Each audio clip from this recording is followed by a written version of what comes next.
রাসূলুল্লাহর একজন সাহাবীর নাম ছিল যায়েদ ইবনে সাবিত। কি নাম কন্ত? আবার কর। এই সাহাবীর বয়স যখন 16, তখন আল্লাহ রাসূল সাল্লাল্লাহু আলাইহি ওয়াসাল্লাম ইন্তেকাল করছেন।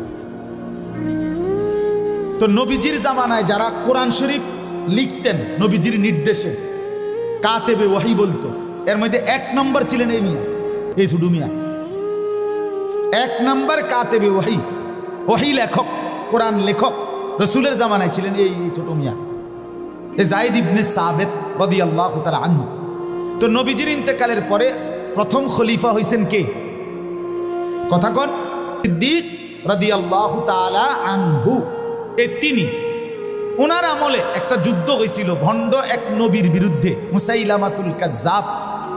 ওই যুদ্ধে রাসূলুল্লাহ সাল্লাল্লাহু আলাইহি ওয়াসাল্লামের প্রায় 400-র চাইতে বেশি হাফেজে কোরআন সাহাবী